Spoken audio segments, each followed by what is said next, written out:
Hello, नमस्ते, नमस्कारम। कैसे हैं आप सब? मुझे ये उम्मीद है कि आप सब बहुत अच्छे हैं।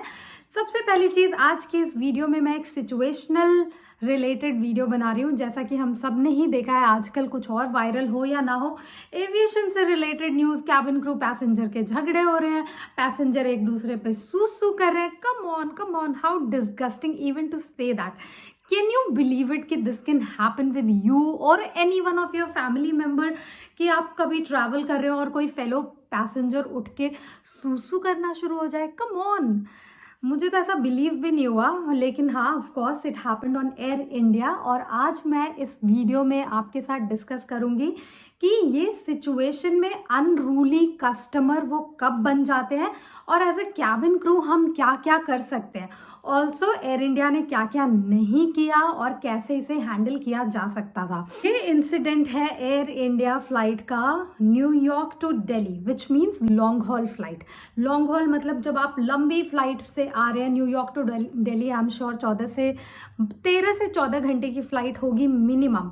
और ये इंसिडेंट है business class, which is like economy होता है एक, जो कि थोड़ी सस्ती टिकट होती है। न्यूयॉर्क से आते हुए वो भी कोई सस्ती नहीं है, इट्स वेरी एक्सपेंसिव एक्चुअली। और उससे भी ट्रिपल पे करके बिजनेस क्लास बुक किया होगा किसी ने, कि वो कंफर्ट से आराम से सो के आए। और एक और होता है फर्स्ट क्लास। तो this is all about air India, जहाँ पे ये तीनों क्लासेस अवेलेबल थे और ये इंसिडेंट हुआ बिजनेस क्लास कस्टमर के साथ। और किसी और ने नहीं किया, इकोनॉमी के पैसेंजर ने नहीं किया, अनदर बिजनेस क्लास पैसेंजर।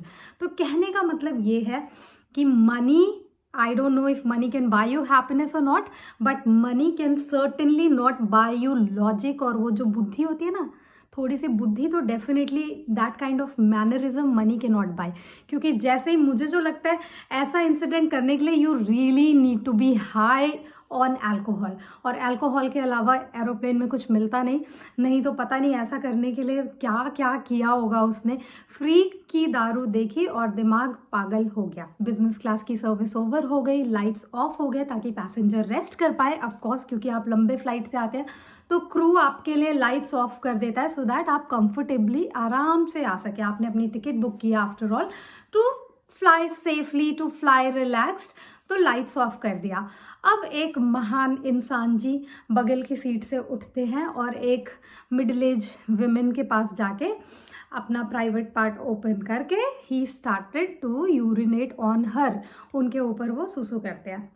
और लेडी वॉज कंफ्यूज, वो देखती रह जाती है कि ये कर क्या रहा है, इज ही मैड। उसको समझ ही नहीं आया how she can react. Meanwhile वो अपना कार्यक्रम फिनिश करके और वापस अपने सीट पे चले जाते हैं और सोने के लिए, क्योंकि उन्हें लगा कि ये तो बाथरूम है और मैं तो कहीं पे भी अब बाथरूम कर सकता हूँ। तो वो बाथरूम समझ के या पता नहीं क्या करके वो आया सीधा उठ के, and he did this cheap act. Actually अगर मैं उस फ्लाइट पे होती तो मुझे पता नहीं कि मैं क्या करती एज अ सुपरवाइजर, वो मैं आपको बाद में बताऊंगी आगे के पार्ट में। लेकिन इस वक्त ये बोलते हुए मैं ये अगर इमेजिन भी कर रही हूँ ना कि what if that lady was me, क्या करूंगी मैं, कैसे रिएक्ट करूंगी, आई हैव नो आइडिया। तो वो hats off to that women, she was still बहुत ज़्यादा, वो आराम से खड़ी होके, उन्होंने कुछ नहीं बोला उसको, वो खड़े होके आराम से क्रू से बात करने गई, which is the next normal thing. If something happen to you on board, who will help you? Cabin crew. तो वो क्रू से बात करने गई।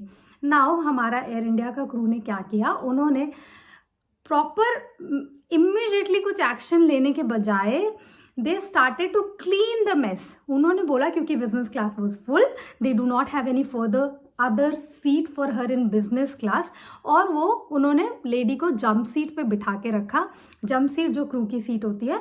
और उसके बाद they were trying to clean it. So basically उन्होंने 1-2 घंटा जो भी क्लीनिंग में टाइम लिया, क्योंकि ऑफकोर्स अगर पूरा सूसू है उस पर तो I will not go and sit like that, you have to clean it properly or change the cover seat, do something, then only I might go.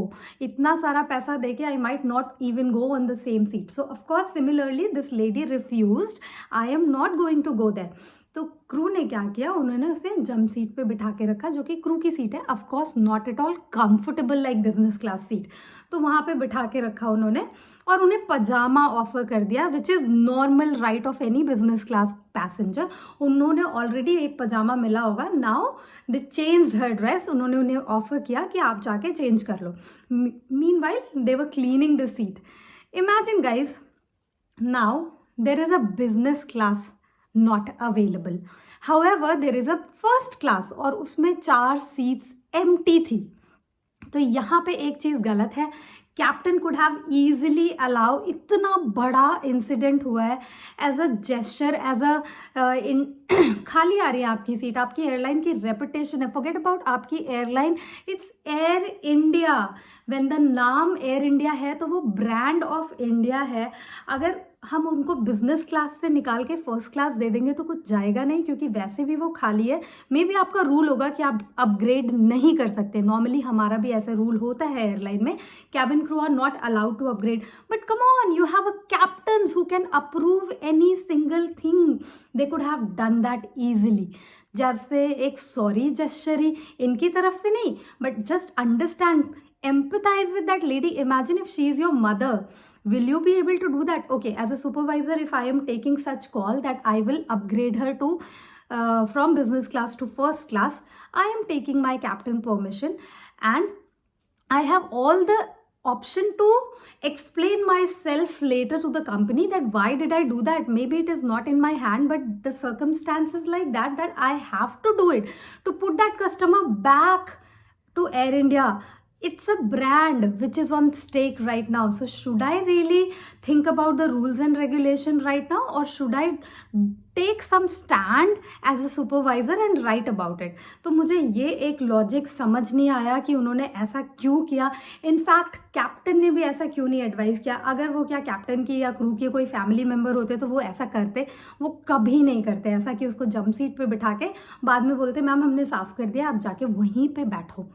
तो ये तो एक पनिशमेंट मिल गई मुझे. First of all, I am paying you more than 3 lakhs maybe to be on this seat. उसके बाद मैं सूसू किए हुए सीट पे जाके बैठूं, और जबकि आपके पास फर्स्ट क्लास खाली है. मेरी तो गलती नहीं है. तो ये एक गलत था. सेकेंडली, नाउ आपको लग रहा होगा कि as a cabin crew landing के बाद पुलिस या कुछ होगा, ये कस्टमर आराम से तो जा नहीं सकता. पर वो भी नहीं हुआ. आपको बहुत गलत लग रहा है. Passenger was set free, like कुछ भी नहीं हुआ, कोई एक्शन नहीं हुआ.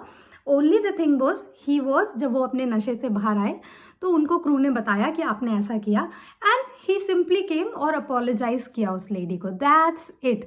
इसके अलावा कुछ भी नहीं हुआ. कोई फर्दर प्रॉपर एक्शन नहीं लिया गया apart from this apology. Okay, damage is done. You can not just simply apologise and go away. We are in Delhi now, and I am sure as a customer, which he did with me, has to be some rules. So let me explain you. There is rules like unruly customer. ये unruly behavior का part है.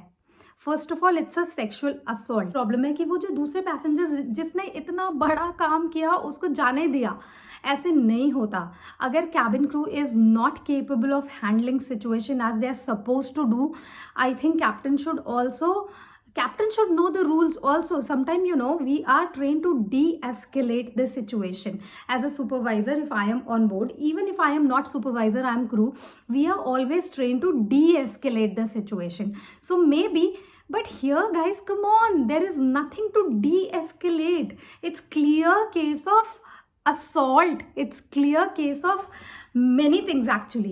You can't even think of कि इसको कैसे जाने दे सकते हैं, easily कैसे जाने दे सकते हैं. I have no idea on the basis of sorry. So now let me put some light on the case which might have happened. यहाँ पे क्रू ने पैसेंजर को बोला होगा कि सर आपने ऐसा किया और आप ऐसा नहीं कर सकते, दिस एंड दैट. जब वो होश में आया उसने अपोलोजाइज कर लिया लेडी को. और this kind of unruly behaviour, अगर मैं एयर इंडिया इसको एक लीगल केस फाइल करता है कस्टमर पे, तो इस लेडी को भी वहां पे रुकना पड़ेगा until this procedure is taking place, which might take 3 to 4 hours after landing. And this customer definitely he have to stay, जिसने सूसू किया है. और ये जो लेडी है उनको भी रुकना पड़ेगा. तो मुझे लगता है कि ऑफकोर्स कैबिन क्रू ने पूछा होगा कि ma'am is there anything we can do about it, these are the things which we can do. But उन्होंने बोला होगा कि I do not have that much time, I can not wait, it's okay, and let him apologise and it's okay. तो मेरे लिए as a crew maybe I am handling situation, और crew as a lady she is saying already कि I am okay with it, और ठीक है. अगर ये केस है, I am just assuming it, क्योंकि इतने बड़े केस को ऐसे तो नहीं जाने दे सकता क्रू. आई एम श्योर उन्होंने ऑफर तो किया होगा. तो क्या होता है, कि this lady might have went to home, और उसके बाद डिस्कशन होता है, अपने फैमिली को बताएंगे। एंड फैमिली में अगर मैं जैसे बेटी और मेरी मम्मी कुछ आके मुझे ऐसा बताए तो I will be like, hello mummy, आप you can not let it go like this, let's file a case and we will case against Air India also, how they can do this, that they are giving you jump seat and this and that. तो इसीलिए guys, जब आप crew बने, even अगर आप crew नहीं है and you are watching this video, this is your right as a passenger. अगर आपको कुछ फील हो रहा है कि fellow customer is assaulting you somehow, you can feel it, right? So you have complete right to inform cabin crew, and they are obliged to take a action against that customer. In cabin crew must get proper training, even more than sometime, you know, कुछ चीज़ें training में सिखाई नहीं जा सकती, everything can not be taught. कुछ आपको ऐसे एक्सपीरियंस होंगे, like I will give you my example. In Doha, there was a lady, she was in hijab. She said that there is a fellow passenger over there in a business class. He is staring me from long time. Now tell me, what should I do? She was saying that I need police after landing because he is doing some signs. He is showing me some gesture which is sexually abusive and I need police. I didn't see anything. I didn't see that guy doing anything. But do you think, and as per the rule, if I did not see anything and we do not find anything like that, I should try to de-escalate. But the thing is, she's already saying that he is showing me some gesture and I need police. I will go for it. Maybe later I will explain to the company that why did I do that. But I have to listen to this lady right now. Otherwise, she can do the case against Qatar Airways that nothing was done for her safety. So these are the few things supervisor need to be really trained, and you know, they need to observe situation more than observation. Sometimes they need to implement their own judgment and take action. वहाँ पे standards and procedures है, लेकिन हर वक्त standards and procedures काम नहीं करते. Sometime that is why you are there. और आप सुपरवाइजर हो, आप ऐसा एक्शन लो और कंपनी को बताओ, बट ऐसे नहीं कर सकते कि जाने दिया पैसेंजर को. On that note, guys, signing off from this video. I hope you liked it. I hope you understand little bit what I was trying to explain. I was trying to explain both side of the story, what could have happened crew side, क्योंकि इतना बड़ा action lightly तो ऐसे नहीं लिया होगा. I am sure there must be, this lady must have said that okay, I am okay with the apology, I do not want to wait. पर problem deescalate आपको लगा कि हो गया, पर जैसे ही वो घर जाएगी, डू यू थिंक कि बच्चे और हस्बैंड ये सारी स्टोरी सुन के बोलेंगे ओके बहुत अच्छा काम किया आपने, अपॉलॉजी ले लिया? नहीं, they will not let it go so easily. It's a big incident actually. और उसी के साथ guys, thank you. If you like this video, please subscribe my channel. It personally motivates me a lot. Bye bye.